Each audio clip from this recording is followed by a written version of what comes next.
Good evening and welcome to this week's edition of the Tuesday show. We've got a packed programme tonight and we have one studio guest with us, but tonight we are going to be addressing the question, why did the Tower Hamlets Mayor, John Biggs, go walkabout through the St John's estate with local councillor Hector Shumhock? Those are the pictures that we have and we'll come back to that. We're going to be looking at COVID poverty in its many manifestations, and later on this evening we'll be showing a film I did earlier today, of an interview I did earlier today with a representative of the Sikh Council UK about the farmers in India. Brilliant interview. Please stay tuned watching for that one. But first of all, let me introduce my studio guest. This is Sunu Mia. Hello, Sunu. You're very welcome. Hi, Jenny. It's not a total monopoly for E14, but we're going that way. So please, if you don't live in E14, but you'd like to be a guest on the show, then phone in as well. Now, Sunu, you're the chief exec of the Docklands Football Club, I believe. Yes, we're an amateur grassroots veterans football club here on the Isle of Dogs.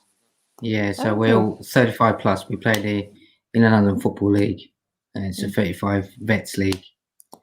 So we're hoping to obviously expand our age range, but obviously the COVID kicked in, so we weren't able to do certain things that we wanted to do within the Isle of Dogs.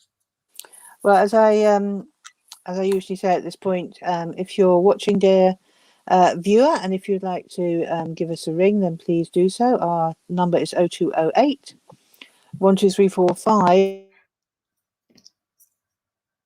Sunu, and talk about vets football, which I know is used to be very active across East London, and I guess has now been badly hit in the COVID pandemic, along with so much of the rest of our activities. So first of all, let me go back to our headline subject here, which is John Biggs's walkabout. Now, we received, or I received some photographs in the East London News office about showing the mayor going for a walk around St John's estate with local councillor Hector Shumhock.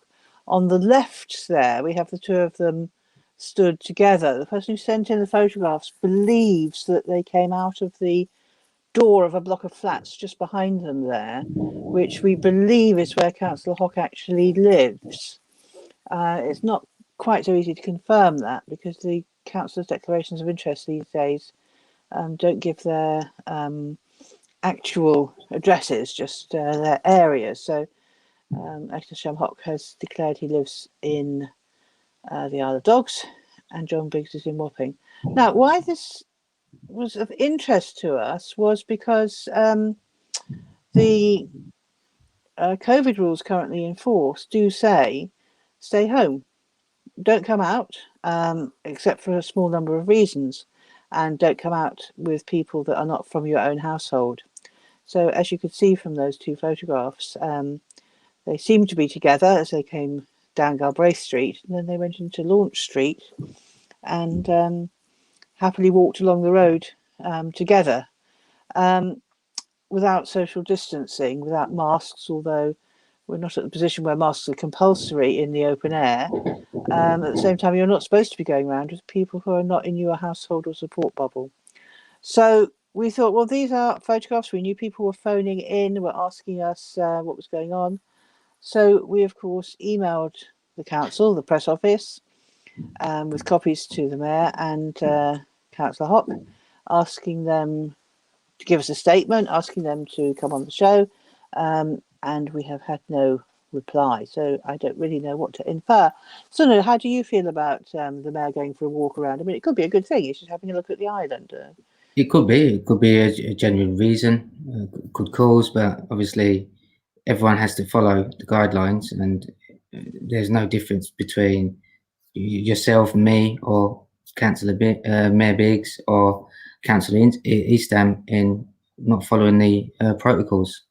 especially when they're in a position where they're actually mandating it down to the residents and the community, setting a good example. Well, this is it. I mean, certainly, I think members of the community have been raising issues with this, with the two of them sort of walking through the estate. I mean, they may have a valid reason, but obviously, in hindsight, I mean, we all have to follow strict guidelines, and they should be no different to anyone else. Absolutely. Well, there's our phone number on the screen. If you want to ring in and tell us, maybe you were one of the people who saw the two of them. We don't know where they went. They went up Launch Street, and somebody said they saw them then in Pepper Street. So we don't really know how far they went. We don't know if they went to Pepper Street. So, look, John Echtisham, if you're listening, your public would love to hear from you. So give us a call on that number. Come in and speak to us and let us know what was going on, as we say. There may well be an explanation, but people do want to hear it. So if you're concerned about that, you can ring in as well, 0208 1234507. So let's, before we go on, just pause for a moment and talk about a very serious issue. Tonight is actually the 25th anniversary of what we call the Docklands bomb. I can't believe it's 25 years already. On the 9th of February, 1 minute past 7, 1996, a bomb went off in South Key next to a newsagent.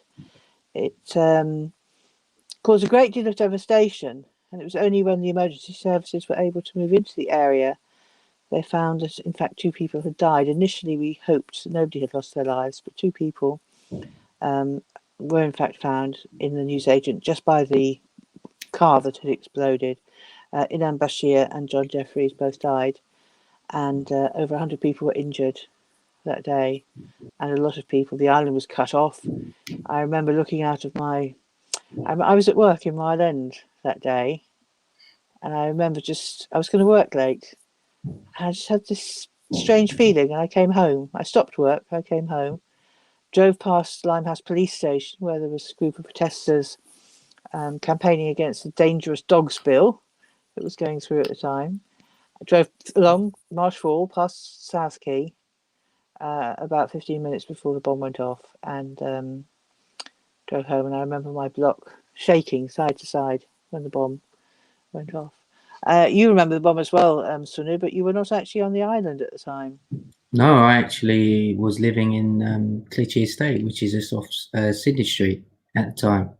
But prior to that, I was actually in hospital at the time when the actual bombs went off. I wasn't quite well at a young age. I had some underlying medical conditions, so I was in hospital for a fair bit of time, and I was in the actual ICU ward, and I can subconsciously remember nurses talking about, we've got emergencies coming in through the bombing that's happened in Docklands. So I vaguely remember it being unconscious. So it must have been devastating. Obviously, I didn't see it or hear it because at the time I was in hospital myself. I just remember looking out onto Manchester Road and just seeing people. The island was cut off at both roads, Manchester Road and West Ferry Road, and just seeing people walking home down the streets. And there were phone calls, and then the phones didn't work all the time, and people trying to find people. And it was, it was only one evening that it was so bad. But and on the Barkentine estate, it was just covered in glass. No. And obviously that was still a council estate then, and people coming out. The local councillors came down. They were different from the ones we have now, but they came down and tried to do what they could. But it was a very odd day. Ironically, I don't think I'm talking out of turn here, but the other sort of story, is from deep irony, is that the bomb was on a Friday, and on the day before, the Thursday, the local Labour Party had actually had a meeting, a private meeting, but I'll spill the beans because I think it's in the public domain anyway. And it had discussed the peace process, and it was urging the government to take seriously the question of the peace process in Ireland. And some of the party members didn't like it, and they said, well, why should we be discussing these irrelevant issues? And then of course the following day we found out Ireland was actually a very relevant issue in the peace process. Yeah. To local people. So on a day when we see so many international issues are very important, it's to us, we have to remind ourselves again, we're just one world, don't we? The pandemic has shown us that. And it's more closer to home, you know. So we remember that from 25 years ago. So let's sort of go on to talk a bit more about COVID then. Sure. You've been doing a lot of volunteering over the last year, Sulu. Yes, we have, yeah. I'm interested in, can you tell me a little bit about the community on the island, how it's actually being affected? Because we hear, we're handing out food parcels, we're, doing emergency this, emergency that, but it's such a long time now. In which ways has the community been affected? Mental state, mental health is a big issue. We have a lot of undocumented people on the island, people with no recourse to public funds. So you can imagine the trauma, how they're going to feed their children the next morning or the next day. So it's a psychological impact, a mental thing. It's about reaching out to the community. And I must say, the Island Dogs, the community is really, it comes together. I mean, if someone needs something, there's always someone putting a post out, and there's always someone quick to respond. And it shows there is unity amongst this multi-faith community we live on the Isle of Dogs, and it's really good to see. I mean, and it's about networking. I mean, we have quite a good few organisations here on the Isle of Dogs, and we network and we help one another out. So they may have they may be an expert in a certain field that I may not be able to assist in. So when you have like domestic violence, domestic abuse, we can then lean our shoulders and expertise onto people that have the experience. So we work alongside Island Network, Amy Space. So they help the homeless, the needy, and people that are rough sleeping on the street. So we have a good connection with Sister Christine at Neighbours of Poplar. Yeah. We help out when we can. So we do have a few good organisations that we come together and assist and help. The power of social media also helps too. When someone is struggling or needs something, I try and help as much as we can through our football club. We are quite limited in terms of our funding because we're a self-funded club. So we do, lucky enough, we do have a lot of contacts, a lot of connections in the catering business, in the wedding field, and we've been able to manage and assist. The local NISA Manchester Road has been really helpful with COVID packs and parcels. When we first started back in March, when the pandemic kicked in, straight away the staff at NISA was so grateful. They gave us £2,000. Says, look, can you get these food parcels and distribution out? And we'll gladly able to assist as a football club, because it's something that we believe in as a football club, to help our neighbours and our community, and it just brings us together as a family. And our principles as a club, we hold 3 values very dear to our club, which is faith, family, and football, and it has to go in that order. Otherwise, we don't have a happy camp. So it's really, really good. We've got really good people, really good organisations and networks that we can rely on and help out. Good friends, good donors. I have a connection with football. So we have likes of the Inland Football League. We have the Hackney Marshes. We have the Open Age, Young Age. So they help us and assist us. It's something we do as an organisation, as a football club. Our values are also charity work. So i.e. we work abroad, we do international charity work, we also do UK charity work. So currently our charity partners here in the UK we help Amy Space, so they deal with the homeless and needy. and we also work with Island Network that does the south side of Canary Wharf. Yes, we've done a lot of coverage of the Island Network's activities in East London News. But a lot of the things you're describing sound to me like services which the council should be providing. So it's good that the community comes together. What's the council doing? Well, zero. If I'm honest with you, if you're my honest opinion, I think they've relied on organisations like us to just deal with the matter, because there's I've heard of hearsay through my connections that X amount of millions have gone missing within the Tower Hamlets Council that's been specifically provided for COVID relief and distribution, helping the communities. They can't account for over 100 million that has apparently just disappeared. So this is sort of question is why we would very much like councillors to come onto the show and give us the answers, because you can't even you cannot lose £100 million. You can't even lose £1 million. No sofa is big enough for a council officer to put £1 million down, £1 million down, and forget where he put it. So, with all these rumours going around in the community, there's got to be some answers. There has to be some answers.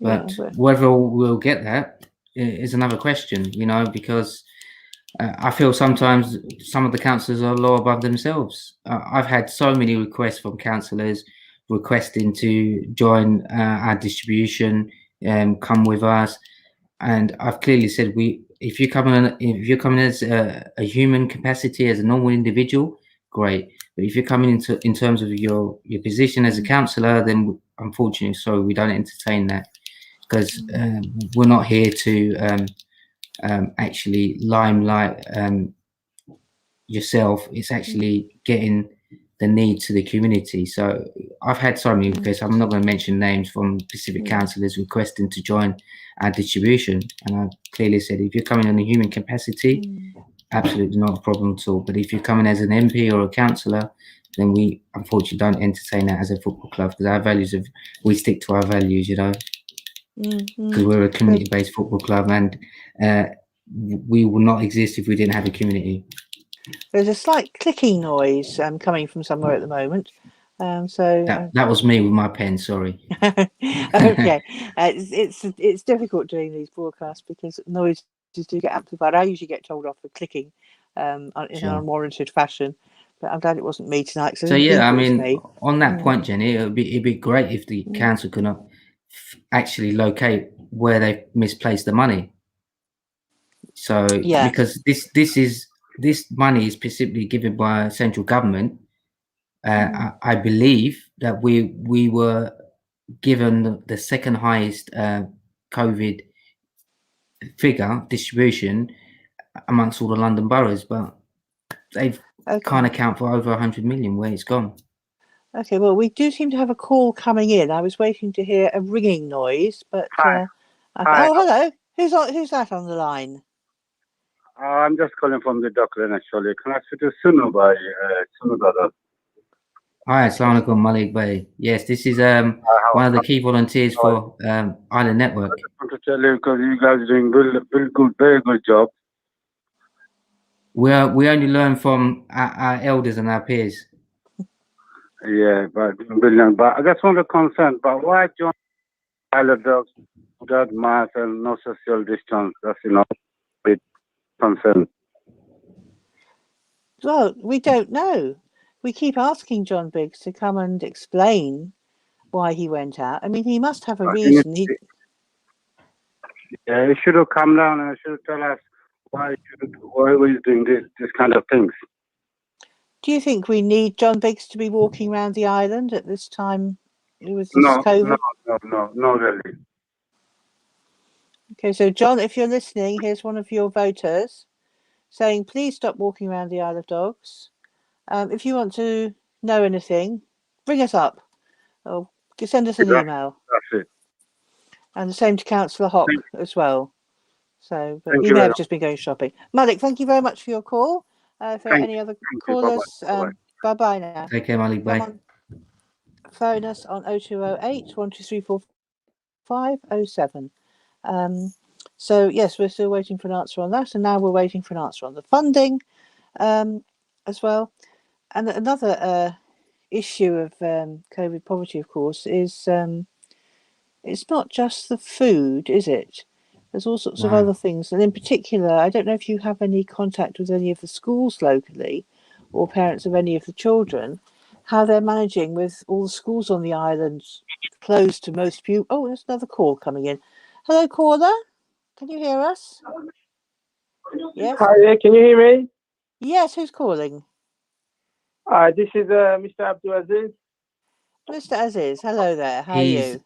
Mr. Aziz is our Docklands Football Club manager currently. Aha. Lovely to hear from you. You haven't got much football to manage at the moment, have you? Well, not really. You can see during the lockdown, just can't do much. So, Mr. Aziz, you are observing the lockdown, but the local politicians are not. How do you feel about that? To be honest with you, I've listened to the conversation you and Mr. Sunu just had now, and listening to it, it's like your blood is boiling. You can't say much. This is what I don't understand. When we come out and doing this, the only time you see the councillors, they'll come out when they need your votes. But this was the time when they need to come out and show them, no, we're here for you. But to be honest, they didn't.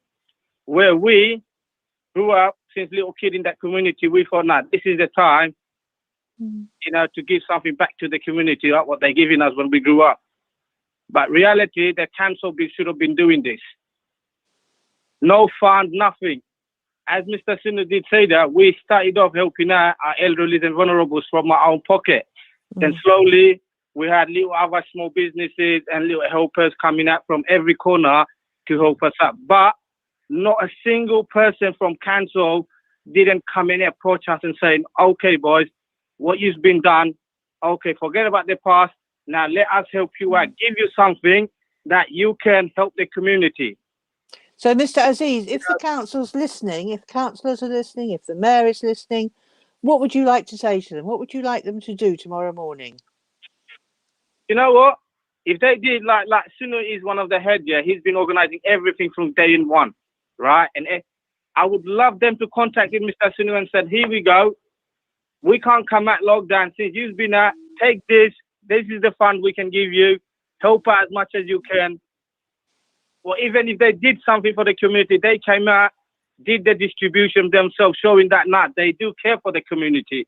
But to be honest with you, for me, I've had enough. I said I'm not going to vote for anyone because what I've seen during this lockdown, to be honest with you, straight up, I don't care who goes or not, but my vote is for nobody. I'm not having anyone knocking on my door. I'm not going to open the door for them. I don't care who they are, but this is the time they should have been coming out and wasting that money onto these people. Mr. Aziz, I've been hearing £1 million gone missing. But what? If they said that £1 million was spent on these people, that's where it was gone. And we've seen it and we would have said, yes, we witnessed where that money is gone. But to be honest to you, I don't think they would do that. Even they're listening to us, I don't think they're not even bothered. That's why we are here as a football club. We're humans. We care about the elderly. I've seen knocking on elderly people. I've seen a lot of the elderly people coming on tears, that. Yes. It's like sometimes, I've got nothing else to say, It's just, it's crisis out there. It's crisis, I'm telling you. Oh dear. Mr. Aziz, thank you so much for your call. It's very much appreciated. I'm sorry it's made you so angry, but at the same time, I'm glad you're able to appreciate the help that you're giving. The community, I'm sure, is very grateful. I think we have another caller on the line. Somebody just said hello. Who are you, caller? Hi, my name is Mr. Scar Hussain. Mr. Scarasin? Yep. Yes, and how? To my uncle Sunu Mia, please. Oh, it's your uncle. Oh, lovely. Yes, he's one of our here.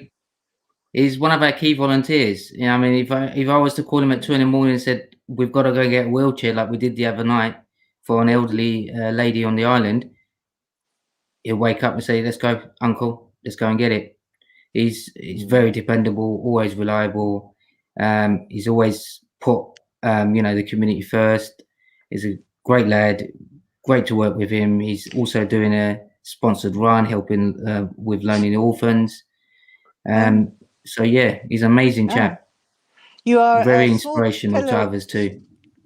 Small pillar of the community. What would you like to say? Oh, basically, what I would like to say is very well done to my uncle, the way he has been supporting it. Obviously, the council has let everyone down in all angles, and I'm just really happy for what he's doing and how he has taken over. So a big, massive well done to you. Thank you. Yeah, I think it should go to everyone that's helped. I mean, I could sit here and I could read a list of names and organisations, but would need more than an hour, Jenny, because there's so many kind-hearted people in the Isle of Dogs. It's unbelievable, the support and the encouragement we get.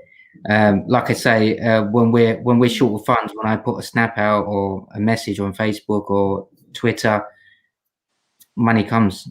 Sometimes I sleep when I go to bed at night and think, where's the money going to come from? I wake up in the morning, boom, there's a donation there. So I've got to say, the spirit of the Isle of Dogs is amazing, and I hope it spreads within Tower Hamlets, because it needs to catch on, because the unity we have on the Isle of Dogs is amazing.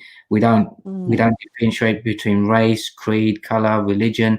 We all see everyone as the same. That's so different from what it was like 25, 27 years ago. Oh, yes. 27 and a half years ago, we elected a British National Party councillor, and the place was very divided. So it's been good, the last 15 minutes to hear the callers and realise what a positive community there is out there. So thank you to our most recent caller for that. I think I was asking you about schools and whether you were aware how children are managing, because the young ones, of course, it's hard enough for the elderly, but children are needy too, and probably in digital poverty. How do you think we're serving our young children? So as an authority or as an organisation? Are you referring that to me? It's a hard one, because it's very difficult to work with schools, because they have certain guidelines and restrictions they have to follow. Yeah, so it's quite difficult to. I'm going to have to hold you up. We have another call coming in. Yes. Hello, caller. Who's calling? Hi. Hello. My name's Amy. Hi. I'm a council president. I just wanted to say just how inspirational it is just listening to just all of the information that you've been giving about what you've been doing. And just like I wish also alongside with you that the councillors were, I mean, not all councillors, there are some good councillors out there, but it feels like the majority of councillors don't really have a connection with the community and don't really understand what's going on. And then in specific, like in terms of the topic with John Biggs, I just feel really disappointed that, like myself as an NHS worker and my mum has Alzheimer's, I've had to like strictly keep with the guidelines, obviously, because I don't want to make my mum sick or the patients that I have to go to sick. And I just think, like, as an elected official, like, I just don't understand why you would give out, you would tell the community to stick to guidelines and then not do it yourself. And I just think it's like a Dominic Cummings kind of a move, if that makes sense. And I just think it's really damaging to, how can we expect our community to stick to the guidelines if you're not going to stick to them yourself, Mr. Biggs and Councillor Hock as well? I just feel so disappointed. Well, thank you very much for that, Amy. I think we both really appreciate you phoning in and sharing your views. That's great. Thank you so much. Thank you so much. Thank you. Thanks for coming on. If you are phoning in, please don't withhold your number, because we can only take your call if we can actually see your number. So I hope that among there, maybe John Biggs is listening, maybe he's picked up the phone, maybe Councillor Hock has picked up the phone, or another councillor. This is not a programme to condemn and to prejudge what two people have done. This is a programme which has photos and is asking them please to explain to the community what's going on. While we're here, somebody I see has tweeted, somebody called Robin Edwards has tweeted, "Do as I say, not as I do. Please stay home, John Biggs." So John Biggs has put out a message saying, please stay home. And he's left his home in Wapping and he's come up to the island. And we just want to hear why, because the community is concerned. We want you to put our minds at rest. You must have a reason why you needed to see Echtisham or why you needed to see the Isle of Dogs. So please just come on and explain. And if Echtisham is listening, I know Echtisham. Last time you came on air, I shouted at you. I promise if you come on air this time, I will not shout at you. I'll let you have your say. So come on, Echtisham, give us a call. Okay, so right, let's try the children. Once again, I mean, are you finding? See, I'm talking to you because you are a link with the community. I'm shielding, so I'm not getting out. So Sure. I don't know how children are faring, if they're getting enough teaching, if they're getting enough support. But you were just saying that schools obviously have very strict rules. Yeah, So there's strict what kind of invitations volunteers they because can work with. we wanted to do some food distribution, food parcels, hot meals, but there are specific guidelines they can't take in unless it's a recognised organised catering company that has the appropriate qualification, which is I totally understand for cross contamination and so forth. So we were able to do one distribution with Mayim last week at Cuban Town Primary School. So it was in an aid of a gentleman that passed away for COVID, and his niece wanted to donate in his memory. So we were able to give out some sort of frozen meat products, especially it being halal, because we do unfortunately halal meat is very hard to get hold of. I'll have to hold you again because we have another Sure. call coming in. Hello, caller. What's your name? Hello, hi. I just wanted to make a point. Is that I've heard the Mayor Biggs was walking around without wearing any PPE like mask and stuff. Just wanted to know if there's been any apologies or any statement that has come out regarding this matter. There hasn't, I'm afraid. I mean, I don't think he needs PPE to walk the streets. I mean, but there certainly are questions. The mask. Yeah, no social distancing, no mask. I mean, if you look on the East London News website, then you can see there's an article there which actually sets out what the rules are and therefore what the concerns are. We know that Mayor Biggs lives in Wapping. We know he was on the Isle of Dogs. We haven't been sitting outside Echtisham's flat waiting for John Biggs to turn up. It was a pure coincidence. Somebody saw them and was taking photos and gave them to us. So we don't know, which is why we're asking for answers. And we're not getting them, and it's not fair because the community want to know.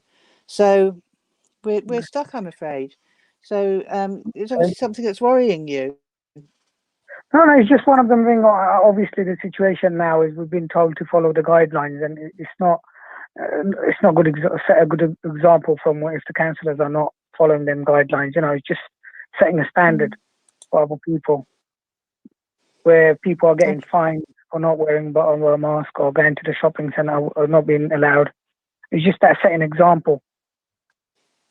Indeed, that's what I think the voice sounds very familiar. Don't worry, Sunu. I just wanted to say, that's our top striker, by the way. Sunu, you guys are doing a fabulous job. Keep it up. It's amazing. Thank you. Yes, he's actually left us this season. He wants to take a little break. For the last 6 months, you guys have been excellent. I'm really proud of you guys. The work that you've been carrying out, continuously serving the community. So well done. Thank you. I myself grew in Ireland, so I was really proud that the work that you're carrying and still continuing to do. So keep it up. Thank you very much. Thank you. Maybe you'll return to the vet football activities. Fingers crossed. Yep, when they start again, which hopefully we'll put pressure in through the social media. Very good show. Obviously, and I just hope you guys get some answers from the council. Thank you. Yeah, we'll keep asking, and as I've said before, there must be answers. You don't sort of wake up one morning and then, actually, I live in Wapping, but I seem to be in the Isle of Dogs. I mean, it's not. he doesn't just sort of wander around, does he? The mayor, he must know where he's going. So Yeah, I just hope you guys ask the question and get the answers for at least for the actual members of the community. The community. That's great. Okay, thank you very much. Thanks for ringing in, and stay tuned. We've got an interesting film coming up shortly. So thank you very much for your call. Okay, so we were just talking again about the children as well as the older people. I'm just going to wait and just see if we get any more calls coming in. So I'm sure you must have more people in your football team, and they all seem to be ringing. But then shortly we're going to go. I mean, let's change tack completely and think about the farmers in India. Let me just test you on this. The farmers' protests in India, is this a subject you were aware about before tonight? I was, yes, but I didn't take and read into it in depth. So I did see it briefly on the news that the Indian farmers were striking against the Indian government about the cost of cultivation and prices. So Indeed. my knowledge of that, it will be very limited to what you may have or the actual callers that are calling. Well, let me put you out of your misery, and let's go to the interview that I did earlier today. And it's an exceptionally good explanation of what's going on and why the dispute is happening, which I did with Manmohan Singh, who's the assistant spokesperson for the Sikh Council. And if we could perhaps show that video now, that would be a nice break. So hopefully the video will come up now. So, Manmohan, lovely to see you. Thank you for joining us today. We're just going to have a quick chat about the farmers in India. Can you perhaps start by telling us what actually is the dispute about? Thank you, Johnny, for the invite, and it's a pleasure to be here. The dispute really in India and the farmers all around India, to be honest with you, are very upset with 3 laws that were introduced in September 2020. These laws did not really take the farmers' unions' involvement or their views on board, and they were almost kind of forced through the Parliament of India. And these laws basically take away the fundamental rights for the farmers to kind of sell their crop at a minimum rate. As we know, when a crop does not have a minimal price, or is called the MSP, at the minimal price support index, when a crop doesn't have that, then basically the farmers have no guarantee on what they're going to sell their crop to once they've produced it. So in these new laws, what's happened is the government has removed a guaranteed subsidy for the farmers, firstly. Secondly, they've given corporations a bigger stake in the farming industry. So as we know, when big corporations come into a market, they will drive the smaller competition away. As we see big supermarkets, which have been behind a lot of the high street shops closing down. So the smaller farmers are going to see themselves in that kind of predicament where they can't compete against the corporations, and they will end up losing their livelihood. So these 2 things, and I think the third thing was obviously guarantee or protection of land. So if there is a dispute between the corporation, so if the corporation says to the farmer, you need to grow a certain amount of tons of wheat for us, and the farmer does so, and then if there is a dispute between the 2 of them, the farmer has no recourse to the judiciary system. He cannot take the case to the court and say, we agreed this, and now the corporation is going back on their word. Whereas they've created an intermediate kind of office where you can take your complaints to, and they would deal with it, which can't really be enforced because they're not backed by the government. So the whole laws have really gone against farmers' industry in a colossal way. And therefore, the farmers feel betrayed. They feel that the government has done an underhanded deal with the corporations and have gone against their livelihoods. Because as you can see, places like India, they have nothing like we do, like a system to support if you don't have a job. For them, their land is the guarantee support. It's a very serious move, isn't it? Have you any idea what the government was trying to gain from making this change? I mean, from what we can see from the media outlets and what we've read ourselves, I think the government is trying to so-called modernize the farming industry to bring it into 21st century. He wants to take on the model of America and maybe the UK, on where they want to have corporations farm on a much larger scale, so they can obviously have competitive food prices. And I think they, by doing so, whereas an average farmer who is got, I don't know, 20 acres, more of a stronger farmer may have 200 acres. They can't compete against a corporation with 10,000 acres or 20,000 acres. So what the government is trying to do, they're trying to reform and be competitive in the food market in the international level. But unfortunately, the way the Indian system is, for them to compete at that level, they will still have to guarantee the farmers some kind of welfare, which doesn't exist. But because there is no welfare system as such in India, what the farmers feel that you want to have competition on an international level, but your people you're not even above the poverty line. So you cannot have both.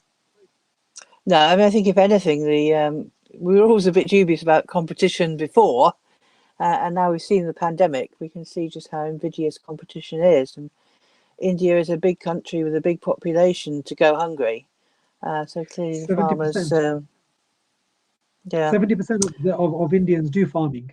So for them, really? 70% of the 70% of the Indian population are into farming. That's why you've seen 250 million people protesting in India, and that's a big percentage of people who have come to the borders of Delhi and who are protesting, and peacefully, obviously, may I add, and trying to make the government listen to their needs.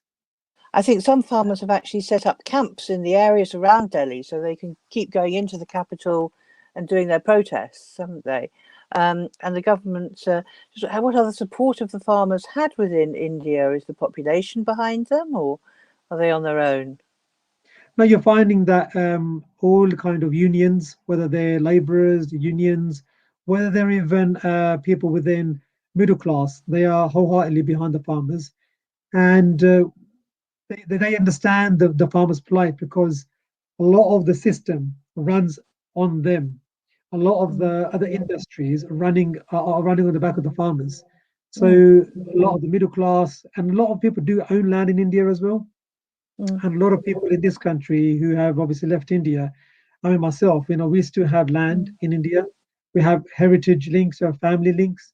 So we're all worried about what the situation, because obviously it will harm us in the long term. In the short term, it may seem attractive, but in the long term, it is definitely going to make us become laborers upon our own land.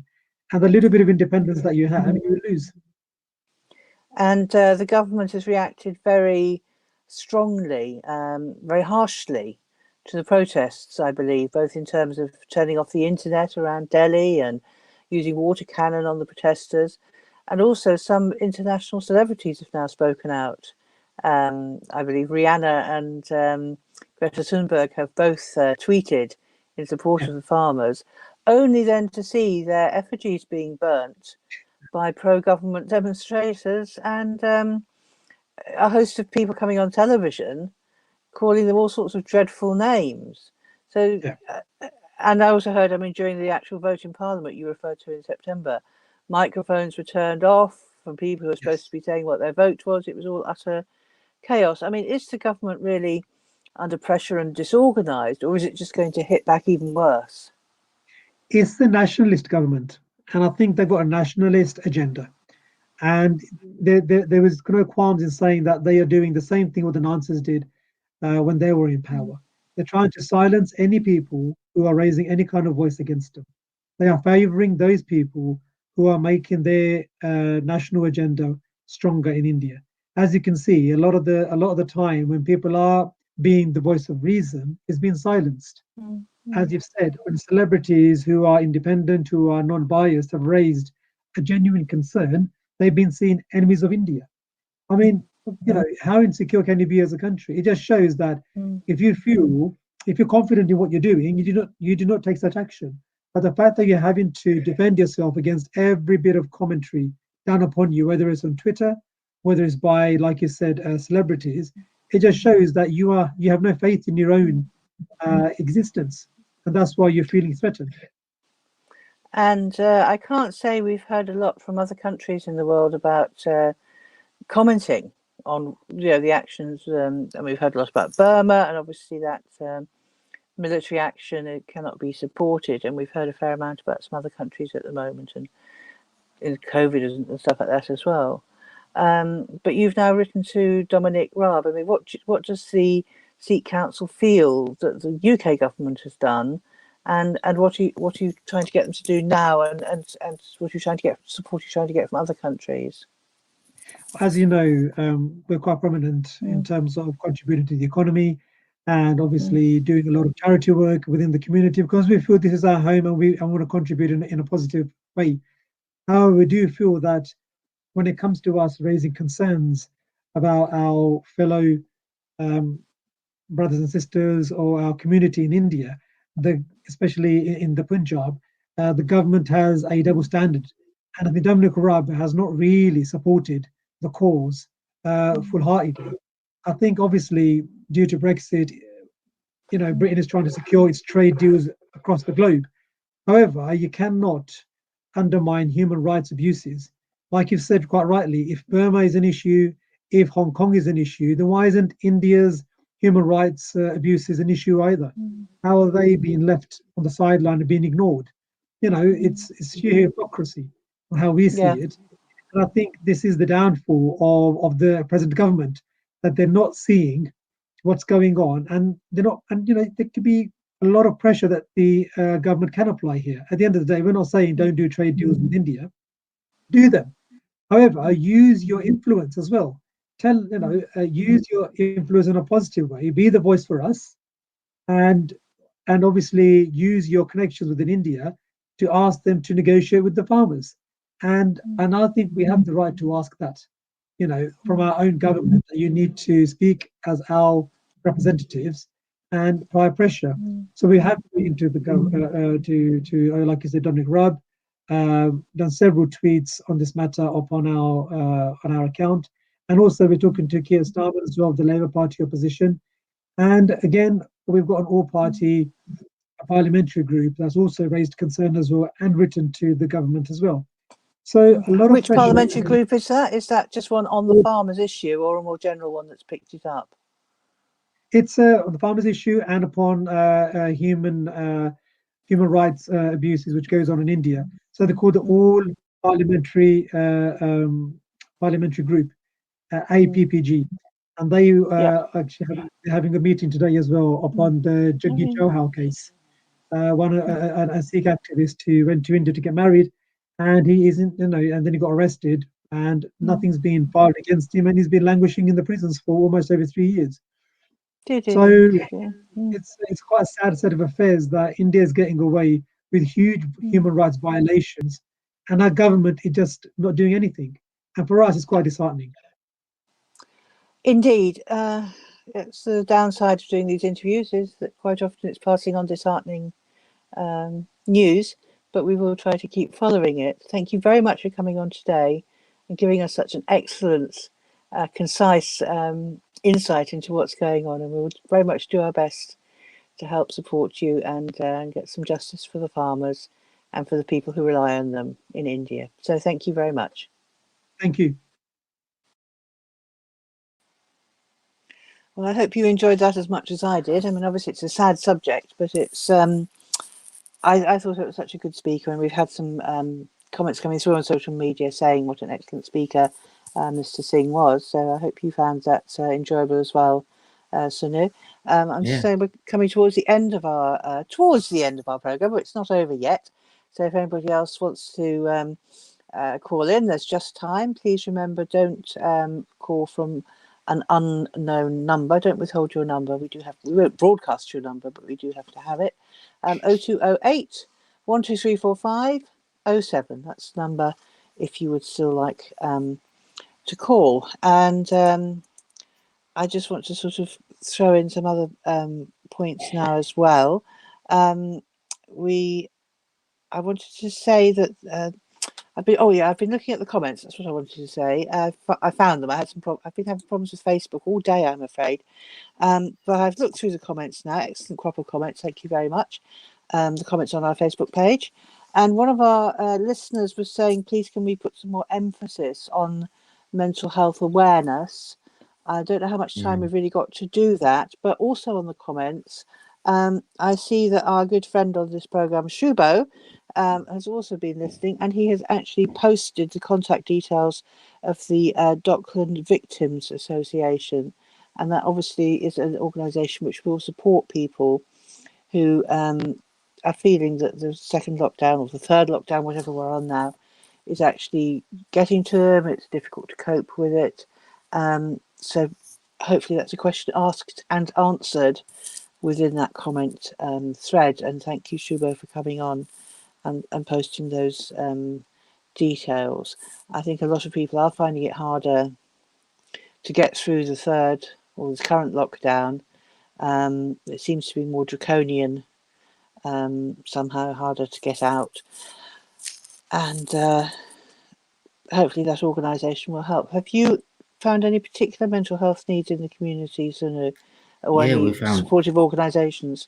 Fair few. So when we do come across a referral or there is an issue or a need, then we contact the relevant bodies that we have available to us. So like Amy Space, they deal with domestic violence, people who sleep in rough.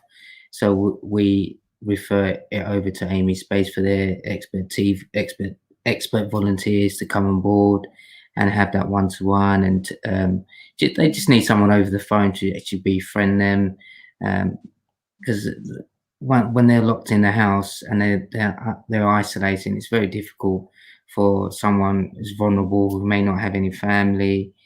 So we do our utmost best, and it's about listening to people, understanding, and just a bit of empathy. That's all it takes. A smile on someone's face, and it's just the phone call away. So I always try and follow up on our elderly community here in the Isle of Dogs. Just a phone call, see how they're getting on, if there's everything okay, if they need anything, to give me a call.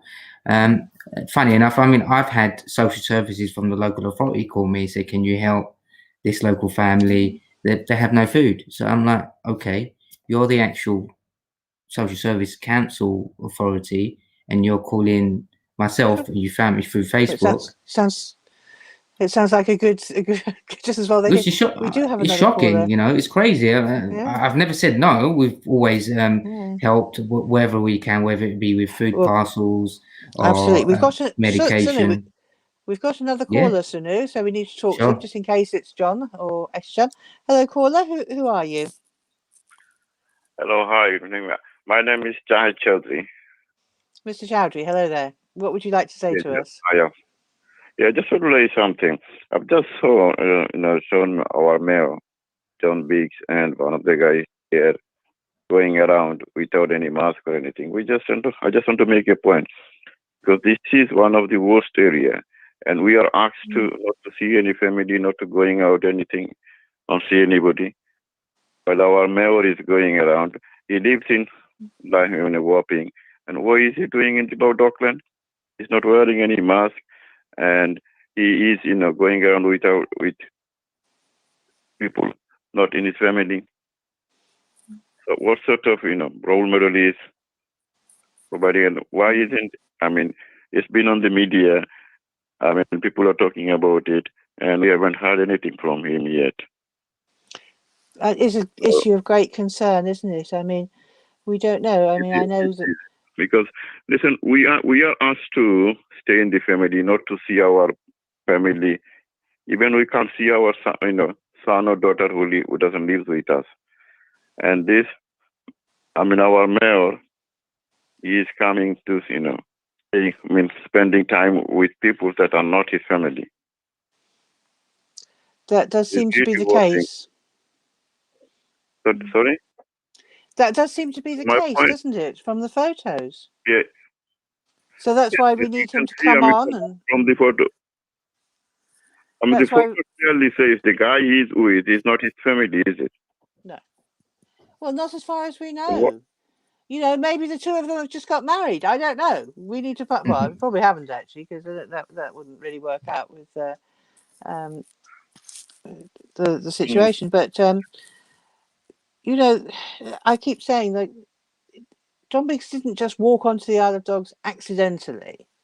You know, it's not something you can do accidentally. I know he walks or used to walk every day from Wapping to the town hall to go to work, you know, which is a very healthy activity. So all credit to him for that. And maybe he was just walking home, but maybe his mask was in his pocket. He was going to put it on when he got on the train. Maybe he wasn't getting on the train, but we don't know what was so urgent that he had to see Councillor Hock face to face. And it just leaves us feeling uneasy, doesn't it? Yeah, but my point is that you can see clearly in the photo that he's meeting somebody, you know, and walking shoulder to shoulder without any mask, who is not part of his family. But I heard him. He's coming out of it. I saw in a piece of, you know, newspaper that he's coming out. So he was, you know, seen coming out from a flat, which is clearly not his flat, and he lives in Wapping. So what was sorry to interrupt there. I think as a community, maybe each individual needs to Twitter over to Tower Hamlets Council requesting accountability for the mayor to explain himself. Otherwise, we'll never get any answers, because there needs to be some sort of accountability to it. I agree with you. I think it's a very good point, yes. That is a good point, yes. By us feeding the Twitter feed at Tower Hamlets Council, inundating, the press office will have to put out a statement and say X and Y, this is the reason why they had to meet up. So, you know, but us as residents, we need to push that movement and individually email the council and requesting an answer, because he, as a mayor of Tower Hamlets, he's accountable to us as residents, because we have elected and put him in a position for him to take care of our borough. Indeed. And lead by example. Yes, I agree with you. And my point is, during this lockdown, I mean, people are really worried about this lockdown, because the area I live in, we lost quite a few many people with COVID this time, especially from our community. About last week, we lost somebody. Well, actually, 2 people we lost last week. So really, people are worried about it, in Tower Hamlets. And we're very sorry. Lack of his respect for the community, or lack of feeling for the people, you know. So he should. I agree with you. People should put pressure to the council, so we should get a response from the mayor or from the council explaining why he was doing. Mr. Chowdhury, thank you very much for ringing in. Thank you. And thank you very much for this. Thank you very much. You're welcome. I'm very sorry to hear about the loss in your community. And all we can do is repeat, Mayor Biggs, Councillor Echtisham Hock, there must be an answer for why the two of you met up in the way that you did. All we want to know is what the answer is. All we want is the explanation. So we're not prejudging you. We just want to hear about why you met up, because it doesn't look the same as the way that the rest of the community is behaving. You know, we're holding back from doing that, what you appear to have done. So please just explain to us what's going on. And if you would like to tweet the mayor or the council, please, and asking them, please do so. We will keep covering the issue in East London News. So far, we've sent 3 emails to all 3 of them, asking for a comment, asking for an explanation. We have been ignored so far, as our emails to the communications team quite often are, which is sad. They did at one point say they were sorry they hadn't seen our emails for the last 6 months, but we were in a central council spam queue, which sounds very worrying. But anyway, so no answer from them, and we'll keep trying and getting to the point where we email more and more people. So keep watching these London News pages, because we'll cover things in that. There's one quick announcement I want to make. We just want to publicise a Palestine Solidarity Committee talk, which is happening on Saturday. I think we've got a poster to show you. I'm going to put that's why I'm going to put the link in the comments box, especially now that I found it. And there's 2 things going on. what PSC are saying, apart from COVID hitting Palestine and Israel still bombing Palestine and Gaza Strip and everything like that, is what does Valentine's Day mean actually in Gaza, actually on the West Bank? And for many of us, it's perhaps a day to celebrate our love of our nearest and dearest. But in Palestine, it can be very difficult to do that. And this is they're going to have a talk, and then they're going to show a film about the story of two people trying to pursue their love for each other, but finding it very difficult because they are being constantly kept apart by the bureaucracy which the state of Israel is imposing on them. So I'm just putting the link in the comments box if you would. Hope that's gone through. If you would like to watch that, yes, it has. If you'd like to watch that film this weekend, then please do so. Sunu, it has been lovely having you on. I think there's so much more we could have talked about, but it's good that we had so many people from the community ring in. No problem at all. Of course. I mean, I see that one of the things I had down to talk about is a couple of other things that were happening in nearby boroughs, and I know you do some work in Newham as well. In Newham, they've got a major project going to make sure supermarkets are in compliance with COVID lockdown rules.